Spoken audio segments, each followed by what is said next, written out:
They arrive by the busloads. Injured soldiers, survivors of IED blasts and other war wounds, brought here to an American hospital on foreign soil. These are the busy hallways of Landstuhl Regional Medical Center in Germany, where more than 60,000 patients have been treated since the wars in Iraq and Afghanistan began.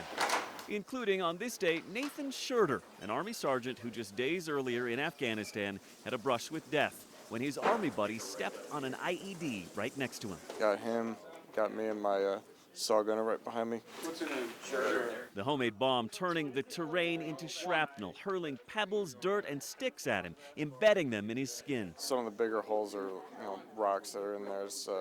Doesn't sound like much, but it works. We need to flush his IV out. The wounds stretch from his torn up leg to his ruptured eardrum. Major, we ready? And here to help make the pain go away is a nurse we met from Denver. Yeah, let's keep it tight for the load. Taylor Ludwig went to Denver West High School. He used to work at St. Anthony's, but a while back he decided he wanted to treat American heroes, so he picked up and moved to Germany. It's really a wonderful opportunity, a very humbling experience to work with this patient population.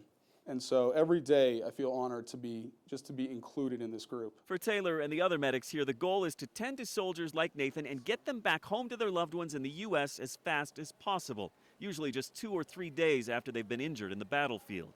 Compare that to Vietnam, when it often took a month and a half to get them back home.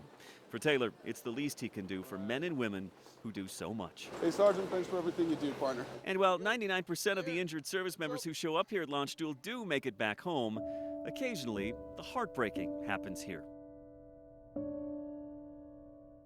On the very day we visit Landstuhl, so does the family of Army Staff Sergeant Nicholas Reed. They've hurried here from the U.S. to say goodbye to their son and brother.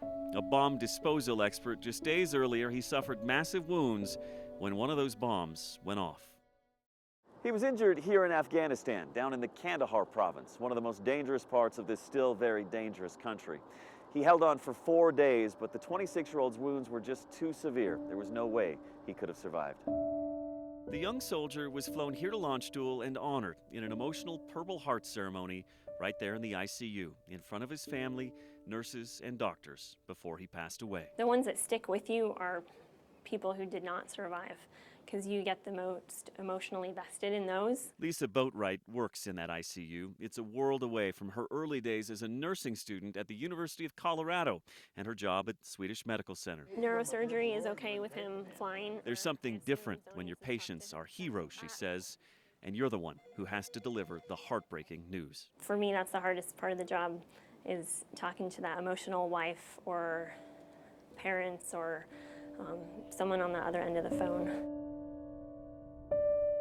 Around here, soldiers like Nick Reed leave their mark and leave behind the monumental task for medics of trying to mourn those few who don't get to go home while still focusing on the many who do.